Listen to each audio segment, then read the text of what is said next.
to 6, Jeremiah 17 to 7 to 8, Psalms 37 verse number 5, Philippians chapter 4 verse number 12 to 13. Umuntu bekumela azotshumayela namhlanje uyewandisa ngapha nangapha. So yes, siyaqhubeka ngehloko esithi don't find yourself doing things on your own whereas your partner is there. Amen. Don't find yourself doing things on your own or doing things alone, whereas your partner is there. Amen. Inkosi enomusa inibusise. Sihloko siyokhulumela phezu kwaso namhlanje. I repeat bazalwane ukuthi don't find yourself doing things on your own, whereas your partner is there, or finding yourself doing things alone, whereas your partner is there. At times we find ourselves bazalwane sifeyila because we are doing things alone, whereas there is someone who is your partner, who must work together with you, who must guide you, who must lead you, who must take care of your businesses. Amen, bazalwane. And if bazalwane we continue to do things on our own, ipartner yethu sithatha sibekela aside, bazalwane will go wrong. But if ipartner yethu always isebenza kunye nathi sisebenza nayo enguNkulunkulu uqobo lwakhe, we won't go wrong. Amen, bazalwane. When you read Proverbs chapter number 3 verse 5 to 6, it reads as follows: trust in the Lord with all your heart and lean not on your own understanding. In all your ways submit to him, and he will make your path straight. Our Amen, bazalwane. That is our partner who is God himself. That you must always, as a child of God, you rely upon him. You put your trust in him. And we can listen to bazalwane. This is our partner, bazalwane. Umuntu oy partner yakho. So you must trust. You must build your trust in him. You must trust him in everything. Last night when I was sharing in Gumhlanga Nebekades now, I mentioned only one thing. Amazwi akhuluma kuJesu kuJarius. Athi kuJarius, don't be afraid, only believe. Likhona bazalwane. He trusted what Jesus said to him. Though he was told the child is dead, but Jesus encourages him that don't be afraid. Ungathuselwa yilaba bantu abeza kuwe who are telling you that your child is dead, but instead only believe. And can imagine someone came to you and tell you ukuthi umntwana ushonile, simbonile, senze konke, sephelile ngaye, but kuvela amazwi ukuthi just believe, fear not, rely upon what I am telling you, put your trust on what you are hearing. Kuti umntwana wakho uzophinda.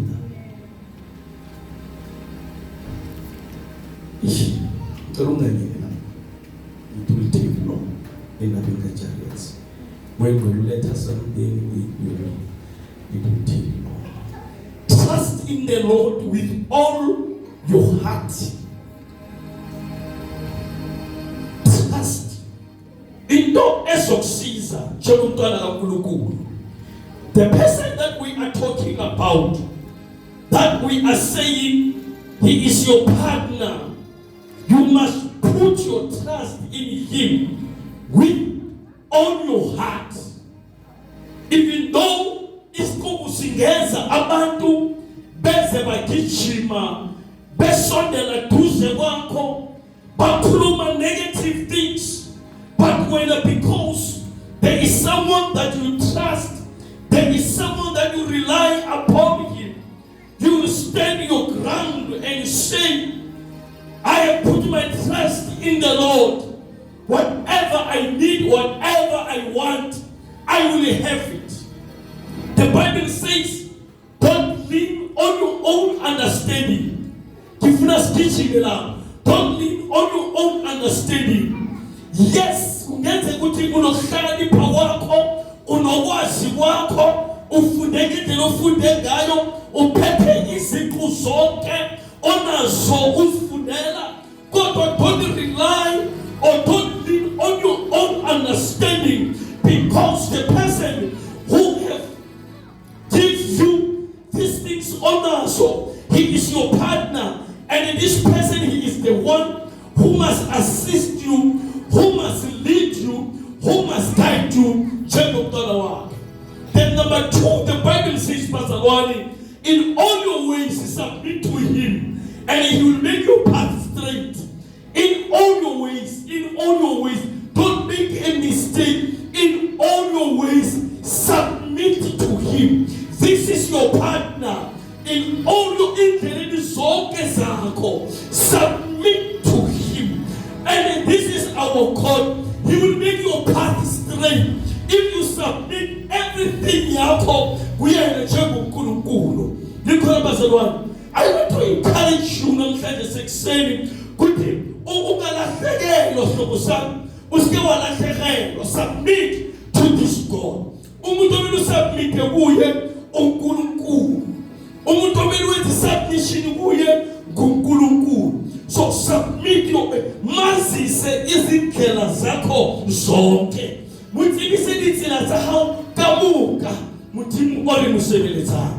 Because bazalwane, and the Bible says he will make your path straight. Angeke wa go wrong. You won't go wrong, but he will make your path straight. Number 2, Jeremiah 17 verse 7 to 8. But blessed is the one who trusts in the Lord. You see, when you trust in the Lord with all your heart, you are blessed. Because you want to be blessed is when you put your trust in the Lord. And the Bible says, and that person whose confidence is in him, you don't have a doubt. You are like this man who was put in the pit where they were lions to Daniel. But Daniel, he trusted the Lord. He had a confidence in his God. Kuthina noma ngingalahlelwa, ngoba nginoNkulunkulu, ngoba nginepartner engihamba nayo, angeke singenze litho. So that person who trusts in the Lord, that person, the Bible says, he is blessed. Number 2, that person is the one who has confidence. You know, people they have confidence in you. So the Bible says, whose confidence is in him, You know, no matter you can't rely upon people, but you will rely upon the Lord. You know, sometimes you can rely upon foodies. You can rely to foodies. Then when they are not here, only so much week. In other words, now we should move. Because you rely upon them. So, as we must rely upon God and trust him. And that person is blessed. The Bible says they will be like a planted tree by the water that sends out its roots by the stream. It does not fear when the heat comes. The person who trusts in the Lord, when the heat comes,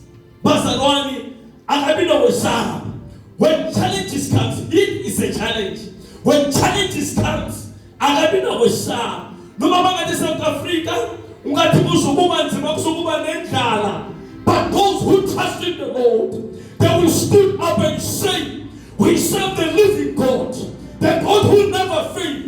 uNkulunkulu waziwonga inyoni zingasebenzi, owaziwonga intutwane zingasebenzi, owazigqokisa ilwane zingasebenzi. Nathi angeke salapha sinoNkulunkulu esimkhonzayo. Amen, bazalwane. When the challenges of this life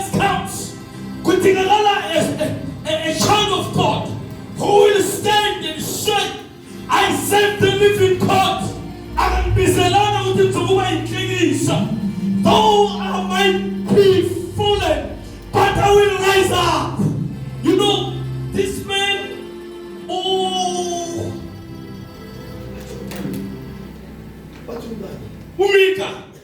Umika said, even though I might be in the darkness, but the Lord is my light. I might be fallen, but I will rise up. When my enemies laugh at me, but the Lord will show up. So kutikakala bantu abazofana nalomuthi who rely upon the Lord. But noma kushisa, but hey kuzobanda. But noma bathi umsebenzi awukho, kodwa wami ukhona umsebenzi. We have a partner that is God. But when you trust this partner, emunkulunkulu wakho, sebenza naye enza naye izinto uzobona emunkulunkulu. Number 3, Psalm 67 number 5. Would you commit your ways to the Lord? Trust in Him, and He will do this. Trust in Him, and God will do it. God will do it. God will do it. You know, at times when I get to answer, siyabuya sithi ibe ngathi yithi esizenzeleyo. Umsebenzi usebenzako bazalwane ayisiyimi kodwa kuye. Into engiyo asiyimi kodwa kuye. Ili phambili lami, ili kusasa lami aliyovela kimi, liyovela kuye. In other words, everything is God. Ikhaya ngihlala kilo asihlakanipha kwami kodwa kuye. Let us not live to forget that it is Him, our partner, who is working with us, who is doing things for us. Njengabantwana bakhe. Balibonke igama lenkosi. Balibonke igama lenkosi. Omunye uthi success flows from committing your plans to God. When I was reading this, I was so blessed. Uti, our success flows from committing our plans to the Lord. Amen. Abenza amaplan wesakhiwo baya droya nabaqeda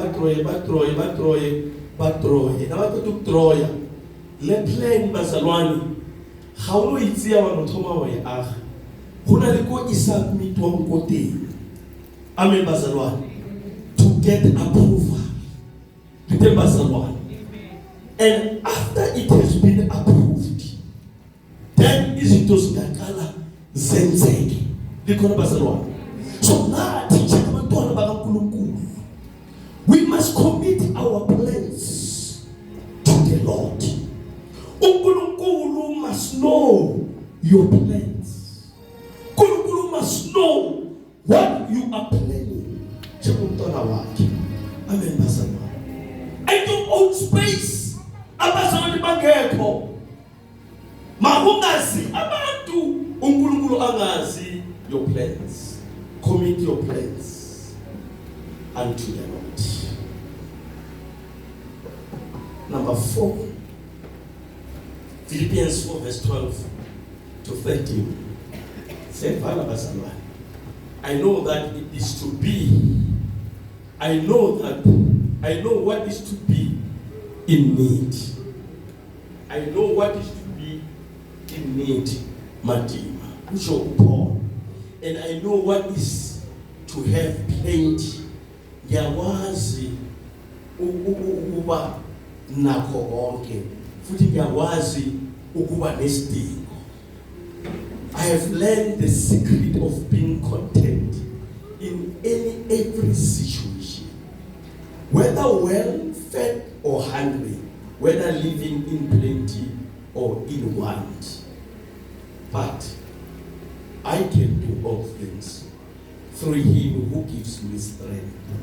I can do all things through him as my partner who gives me strength. Bazalwane, the strength sistola kilo esihamba nayo. Asisitholi noma nje kuphela, but sisithola kilo esihamba nayo. Let me say a few things and then I'm going to sit down. We have read Proverbs, we have read Jeremiah, we have read Psalms, we have read Philippians. Now, I want to say this as we are closing this. As we are going back home, work, number one, what my Balapan say, work with him. Obey his laws, make him a senior partner, or make him a senior all the times. Amen.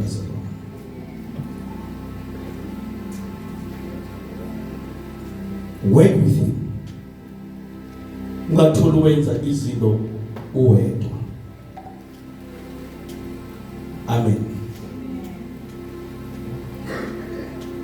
The way you are doing things initially endlini, when you are doing things together nomlingani wakho, before you can do something, you put it on the table and then you agree and then you say, no nkulunkulu, he needs people malishaba who will work with him. Can you say that?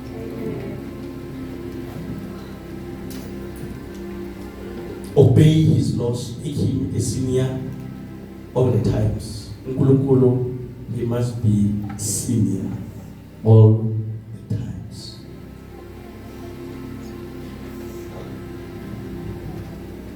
Ufuna ukusibona all the times usebenza naye ene aba yisenior. Ungathi mase ufailile then kale ulanda uNkulunkulu bese uyomtshela inkingo obhekene nazo kanti azange wena uqale naye usebenze naye ukwenza izinto zakho. So at times izinto sifaile, we fail because bazalwane senze izinto on our own, and after we failed is when we go before him sifuna ukuthi uNkulunkulu sikala ukuthi usize, but we have forgotten about him. Number two, give him the seat at the head of the table in all your gatherings or conferences, all your meetings, in your business, la uhleli khona nikeze isihlalo esingaphambili uNkulunkulu. Amen bazalwane. Mawufika emhlanganweni uthi uNkulunkulu umthatha wena ngibeka ngaphambili.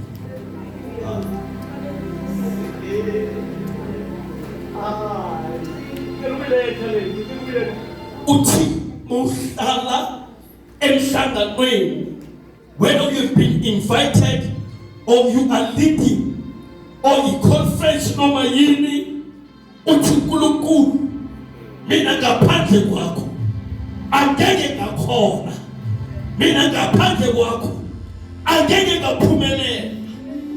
Thatha wena ngibheka ngaphambili menzi wezinto zonke. Let me give you a secret. Into emele uhambe ngayo, when you put him umbeka ngaphambili, izinto ababuza zona njoba mangazi. Uma one day afika la anikeza ubufakazi athi nezinye izinto bekade ngizikhuluma angazi ukuthi siphumaphi.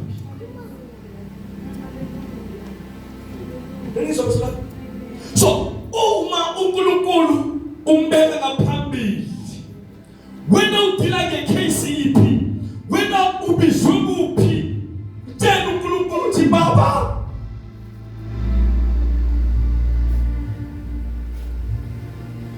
take your rightful position, mina I will follow. Etheksi sikulowa ukuthi ungathi siyazi bazalwane, kodwa ukwazi kwethu kukunye. And uma ukwazi kwethu kukunye, whatever that we present izoshayela izandla. Hallelujah. Beke ngaphambili mntanami egameni likaJesu. Beke ngaphambili. Recognize number 3. As he is your partner, recognize him in all that you do. Recognize him in all that you do. Whether you are writing exam, whether you are studying, recognize him in everything that you do. When we started, I mentioned it, ukuthi uNkulunkulu akafuni ukuthi simenze ungathi uyistranger. Simenze ungathi yilo muntu esizothi mase sihlulekile siyamlanda sithi sihlulekile. The Israelites tried ukuthi mase bahlulekile bashila umphongolo kaNkulunkulu, they tried ukuthi bese balanda umphongolo babasho ukuthi ngoba manje siphethe umphongolo siyohlula. Kanti uNkulunkulu ubheke ukuthi ekuqaleni bangahamba nokukhona abantu. Manje sebahlulekile bayakufuna. Ikhazi uthini bazalwane? Besikela bahla ukuthi muhle ibhalethu. Maybe with really mistake in all things that you did. You thought now because you can do it, then you have forgotten about him. Forgotten about him, you've forgotten about him, you've forgotten about him. You have forgotten about him, you have forgotten about him. You must go before him and say, Father, I repent, forgive me. I'm in this situation because of I've forgotten about you when things were right. Amen, Pastor. Yesterday when we started our meeting, I said to my officers, I said,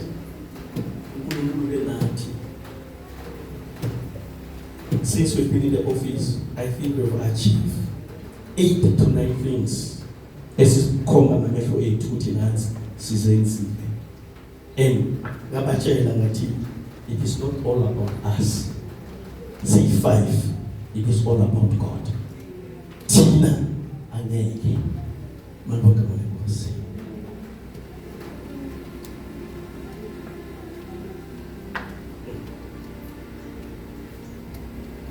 Number 4, this partner of yours, you must keep in touch with him concerning his guidance in every business deal or anything you do. Keep in touch with him.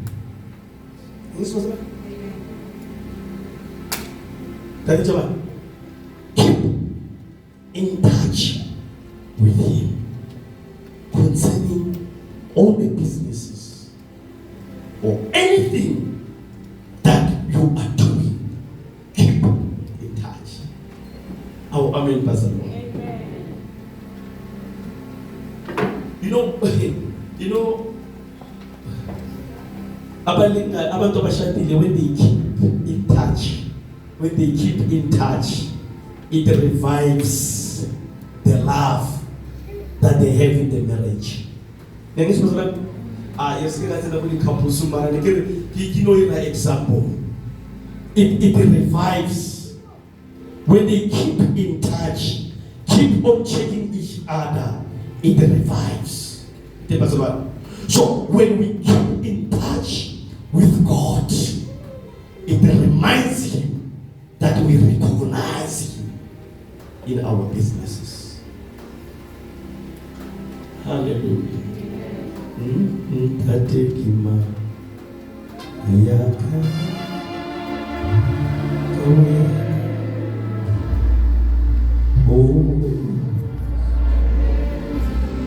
It's your name.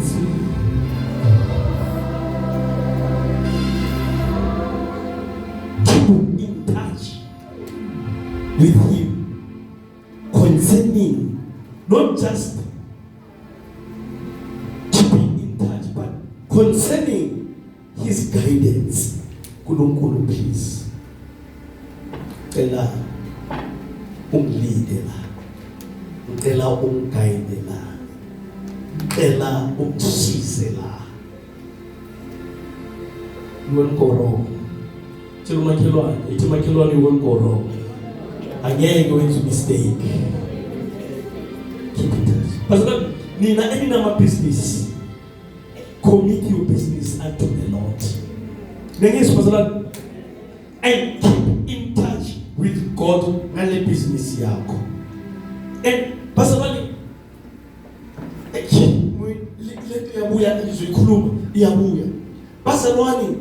I want to say this. When we recognize Him, we recognize God. After saying 7 zile, God, I will come back and say, Nkulunkulu, thank you for working with me. Naku mnikelo wami.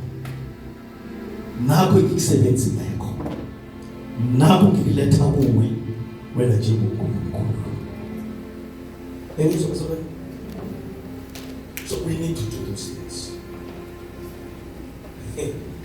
Number 6. Talk to Him about your problems as you will talk to your friend, as you will talk to your best friend, and tell all your problems to Him. Talk about your problems to Him as you talk to your best friend, and also turn your problems to Him. Inkinga zakho usikhulume naye.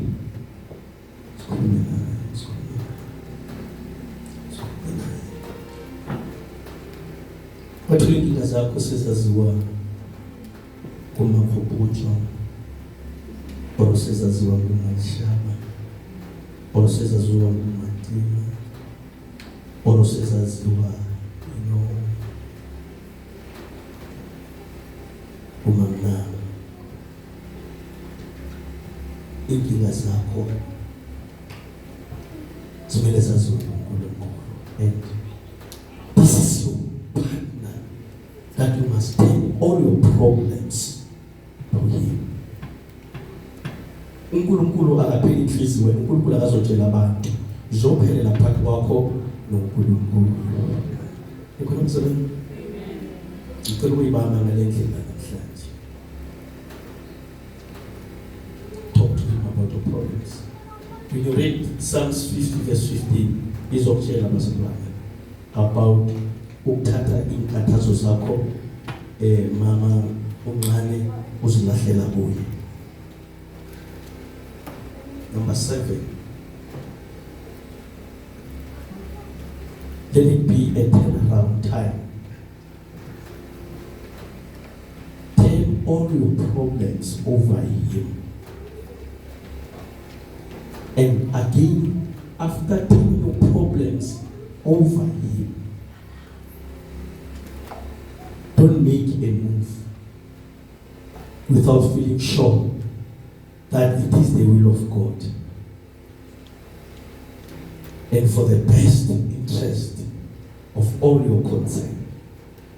When you read the book that the Kupocho, 1 Samuel 30 verse 8, David asked the Lord, should I chase after this band of riders, will I catch them? And the Lord told him, yes, go after them. You will surely recover everything that was taken from you. Bazalwane, simele sizwe ukuthi lento uNkulunkulu we-approve. Kwezinye izinto siyazenza uNkulunkulu angakazi approve. So we must make sure ukuthi our partner approves. Before I can make a move, just feel it. With your partner, we approve the lento. Kuchokana kula revival ngero tsamaya uhlwe uye kuma mekhake uhlwe kuma nhlabeni ukale uye mabulo holo uye kai because of quiet again we are revival hausa butisa mudimo ka revival you got decision and you go and autsi mo go ya go teng o ile kopana le e pleke ela ijwa. So you need the guidance of the Holy Spirit and to tell you what we are putting. But the problem in the reading about Kabani Saturday Hola, there is not revival. But you must ask God and tell God, Kulu, here is my plan and I want to go there. And if God approves it, you will feel it and He will surely make it a point that when you arrive there, you know what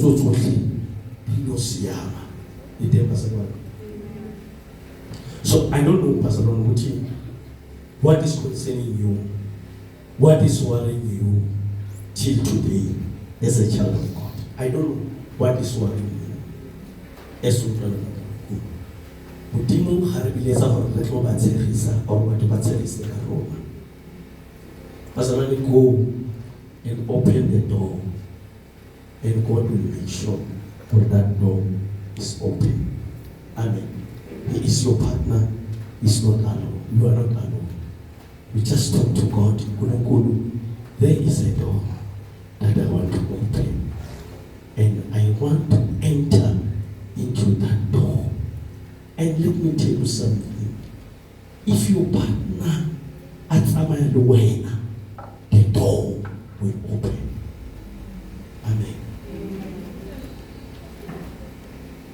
I think about it when I got saved.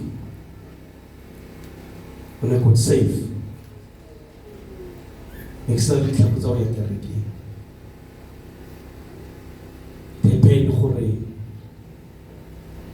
Bankiri lesesu waniana kasapara abesa bulehan kamofat. Mati. Sabule akamufansi ka revival kwa kasona ko nri bayra revival ko ting ne bare ke samala ta so ipupu ki to be and chorus be better mam na be be chorus be better kana ko repeat chorus ho tsogele rwedi then henso bina matlapalo na ka mo fatse ka mo a tsena ka mo kapu c'est l'autre milieu qui est au bina. Kulbama ka mtholoka wa fleta. Kati kuna le matlapa. Sikhabusela ka mufatsi sina le mlomo. Sacha sija matlapa le sona siphethe chorus. Sutla chorus ya fisa.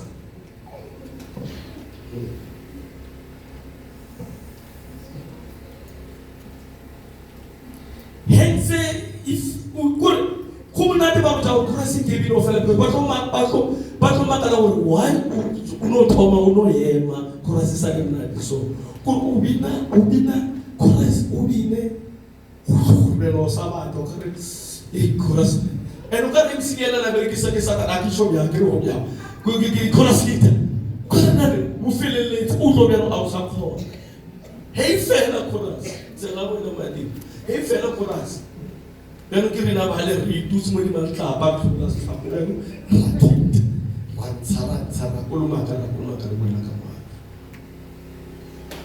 but when people look at us, they think really so. But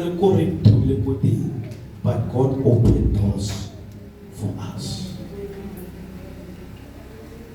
Amen. after service, women's people hobe kama zambane on Sunday at Bazalwani, or who come shansa di koko, kama hauna koko, hauna silo, kima zambane kama hobe. But, pambili siyaya. Bazalwani. uNkulunkulu wethu akawenzeli akalali. Whenever you came here, ungaphakathi kuleso situation, I want to tell you, uNkulunkulu uyavula la kufanele khona.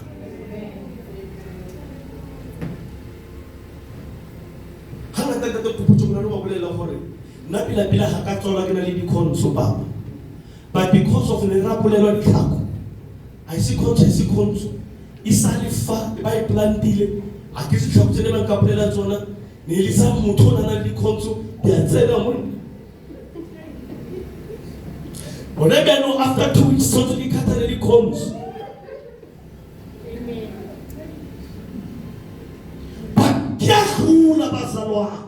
Kiyahula uthi masewudlulile uthi uma ngibheke emuva akufani nalakhona nalangiyekho uyenguqulushitha izinto uNkulunkulu esimkhonzayo uJehova igama lakhe akalala ngawotheni umavula la kufanele khona.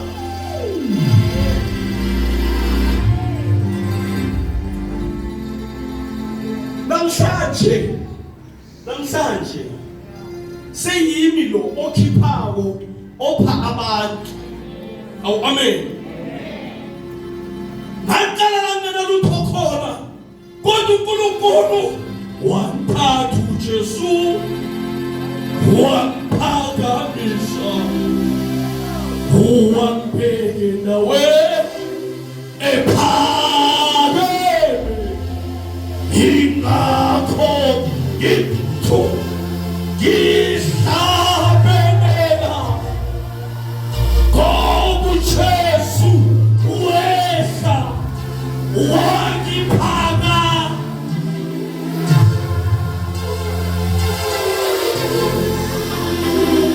wamthatha uJesu wamphakamisa wambeka endaweni ephakeme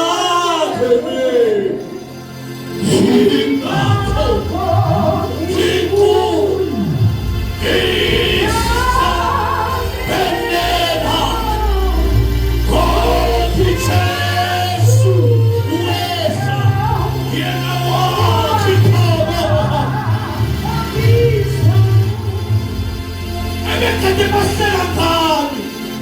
usakhani ehleka athanana yakhona ubathi kufanelekile kanti ngimkhonzabo ungolaniyo akalala ngawotheni uyakhatha abeke endaweni uthi izinto owadlula kiso bese ungasasikhumbula ukhohlwe ngaso uthi kahle kahle wena bengeke ukuphi uyasusa endaweni abeke endaweni afuna ukuphi.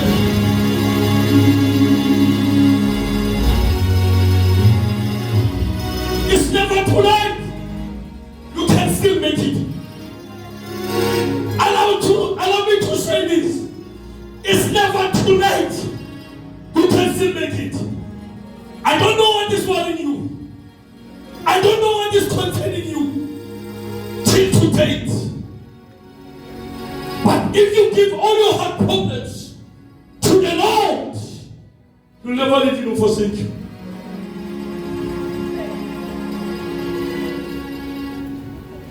Ekuseni ngiphume ekhaya abo 5 o'clock ngiyehlathini phethe iBhayibheli lami eliyadala angazi ukuthi sisekhona la ngizofuna ngizoselana nini sisekhona basabani nalo iBhayibheli lo bengiphiwe umuntu ebekade angasalifuni kuthi yonke into ebekade nginayo into abantu ebekade bangayifuniyo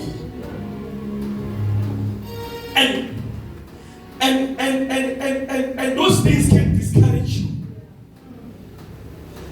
You can count yourself as nothing. I don't belong here. But bazohlala bathi noma ungakhawetheki athi ngehlala ombizileko uzokwenza.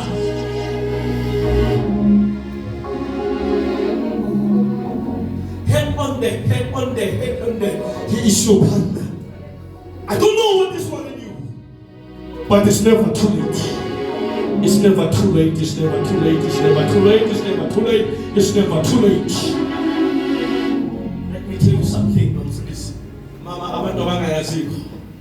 Every time I'm 17, after 5 years, bashalom hlangano ngathi.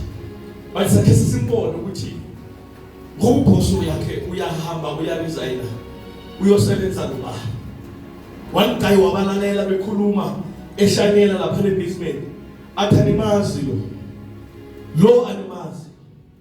Lo baba uyathandaza. Angeke ahlala ngabe neboss. Bayibamangala today. Iboss etshayisa. Makazokala yakuthi sele ngenyanga ngisebenza naye before zokala eSARS. Bamangala. Namanje ngiyacabanga ukuthi bayakhuluma ukuthi kuyokwenza kanani. uNkulunkulu he will make a way. uNkulunkulu will make a way. I know the Lord will make a way.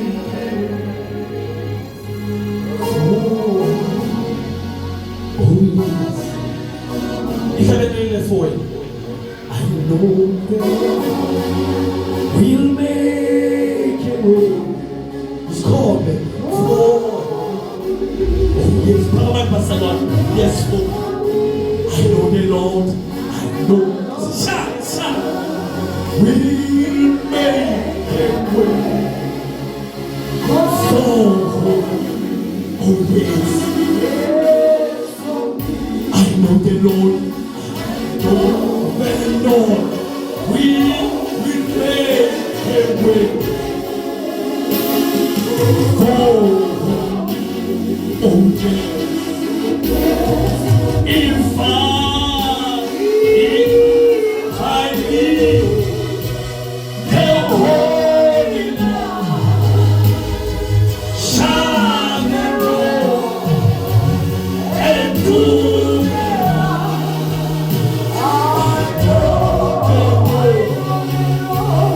will make a way.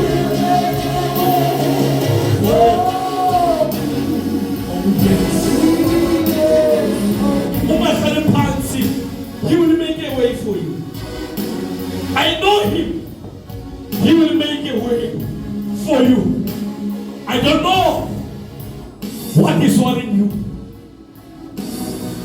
Bringing things to God. Pastor, because now you invited God into your business or into your life and you trusted him.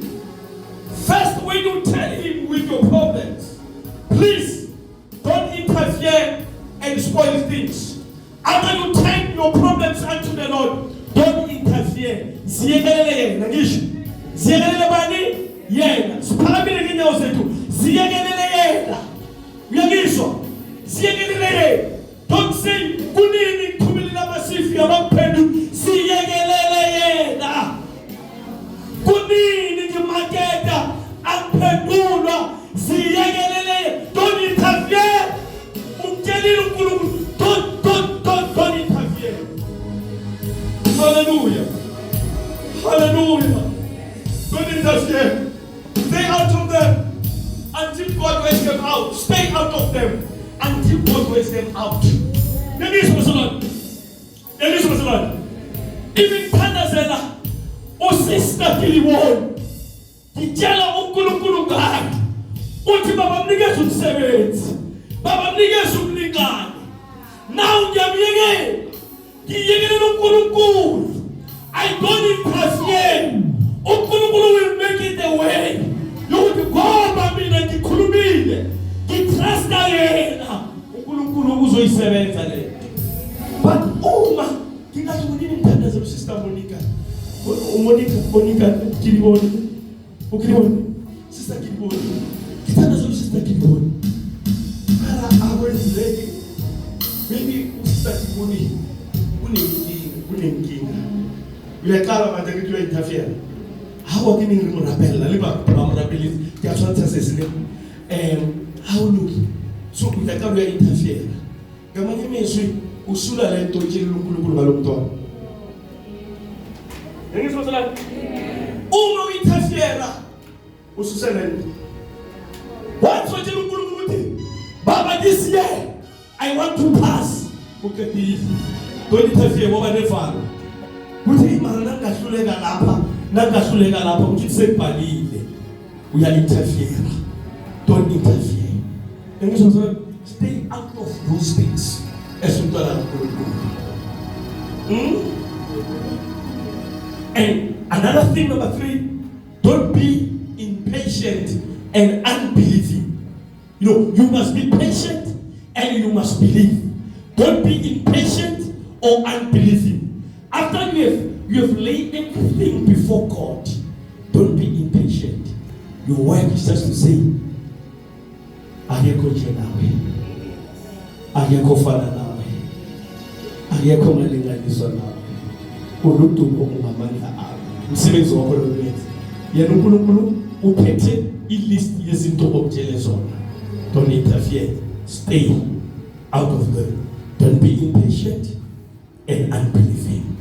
If God is your senior partner and He is running your business in your life, trust Him, for no one could operate it better.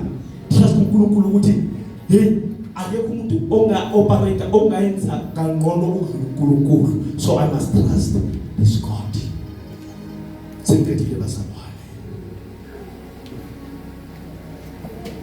Since you believe that God can handle all your problems better than you, let Him do it.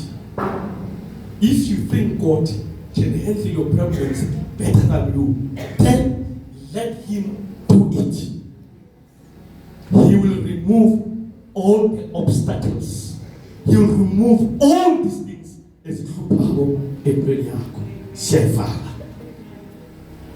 He will work for your good, and believe His word that say all things work together for good to them that love the Lord.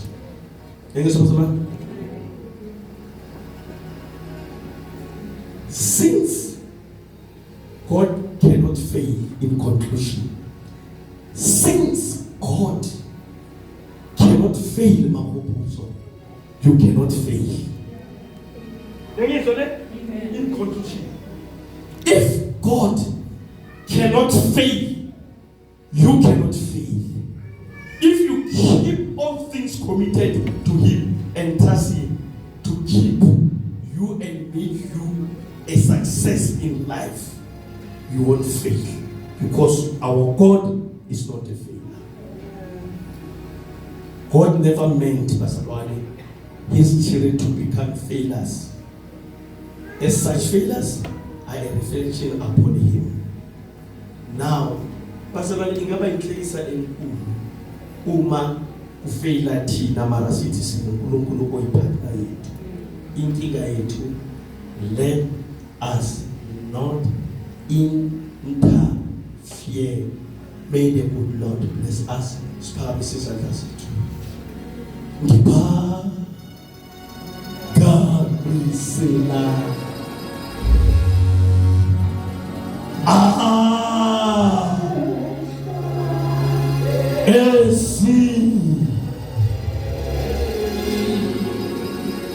Phakamisela mina yebo Phakamisela amehlo ami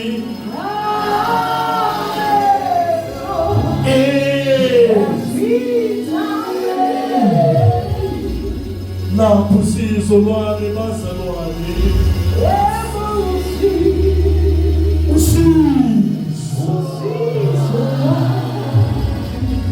luvela kuyo Jehova, luvela kuyo Jehova. Kala siyaphambuso bakhe siphakamisele izandla zethu sithi Baba siyabonga bonke ekutheni. Just open your mouth. and say, Father, thank you. He touched some of the things that you might be facing in life. Just open your mouth. While Mama is coming from Baba, they come in with Jesus. We want to thank you that you are God. We want to thank you that there is none like you. Thank you, Kulukulu, to have a partner like you. Thank you, Kulukulu, to have a father like you. Thank you, Kulukulu, to partnership, to partner with us. Sing Amantwana Baba. Father, I come before your throne of grace. Help me, Lord, each and every time, each and every moment, to commit my ways unto you, for your guidance, for your leadership. Help me, when you remind us that every time we commit ourselves before you, Lord, our ways before you. You are a good partner. You are the God that never fails. You are the God that never leaves us. The God that never forsakes us. Father, we give you all the glory. Nani bata na kuku. Ekameni nika Yesu. Baba wetu ituele. I commit them before you, Lord. Uyazazi ndimo zabo. Abanye basinethile kuwe. But they interfered, Lord. Baba, we come before your throne of grace. Forgive us, Baba. That's interfered, God. I pray, come in the church. Wetu ziveze Baba, ziveze kama yetu, ziveze sipepelo zetu. Lelizwi Jehova sankanayo, kelana lokala kufika nomhlanje. Malukasuli, enhlizweni zabo. Father, give us a little. Trashele kuba uNkulunkulu izandla nasema. Sitshele izandla.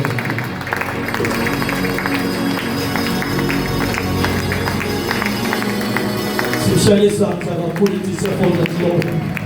It is for the throne. It is for the throne. Shale izandla.